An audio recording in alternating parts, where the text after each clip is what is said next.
लोकसभा चुनाव 2024 का तीसरा चरण मंगलवार को खत्म हो गया। लोकसभा चुनाव के 2024 के तीसरे चरण की वोटिंग की बात करें तो इस दौरान 65.68% मतदान हुए हैं। मंगलवार को हुए तीसरे चरण के मतदान के एक दिन बाद निर्वाचन आयोग के एक प्रेस विज्ञप्ति में ये आंकड़े जारी किए गए। इससे पहले निर्वाचन आयोग के मतदान ऐप ने बुधवार को दिखाया कि 65.55% मतदान हुआ था। निर्वाचन आयोग द्वारा जारी प्रेस विज्ञप्ति में मतदान प्रतिशत के आंकड़ों के साथ हर सीट पर मतदाताओं की कुल संख्या भी शामिल थी।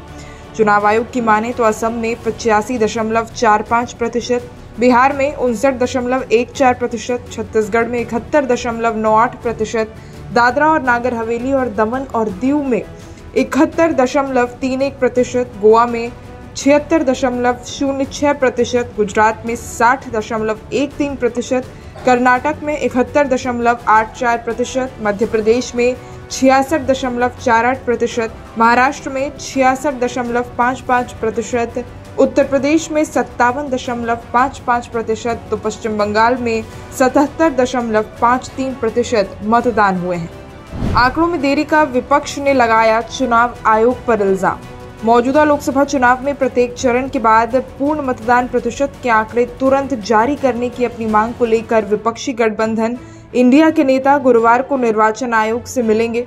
सूत्रों ने ये जानकारी दी। उन्होंने कहा कि वो अपने प्रचार अभियान में भाजपा द्वारा कथित धार्मिक प्रतीकों के इस्तेमाल का मुद्दा भी उठाएंगे। सूत्रों का मानना है कि इंडिया गठबंधन के नेता गुरुवार को निर्वाचन आयोग की पूर्ण पीठ से मिलेंगे और एक ज्ञापन सौंपेंगे तथा आयोग के साथ विभिन्न मुद्दों पर चर्चा भी करेंगे।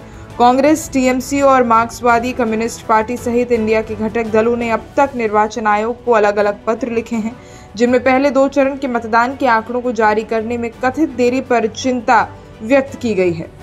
विपक्ष के आरोपों के बीच निर्वाचन आयोग ने दावा किया था कि मतदान समाप्त होने के तुरंत बाद मतदान की वास्तविक संख्या को बूथवार आंकड़ा उम्मीदवारों के पास उपलब्ध था। वहीं बात करें पहले और दूसरे चरण में वोटिंग परसेंटेज क्या थे, तो आपको बता दें 66.14 पहले चरण में, तो दूसरे चरण में 66.71% मतदान दर्ज किए गए थे। पहले चरण के लिए 19 अप्रैल को 102 लोकसभा सीटों पर वोट डाले गए थे। वहीं दूसरे चरण के मतदान के लिए 26 अप्रैल को 88 लोकसभा सीटों पर वोटिंग हुई थी। 2019 की बात करें तो पहले चरण में 69.43 और दूसरे चरण में 69.17% मतदान दर्ज किए गए थे।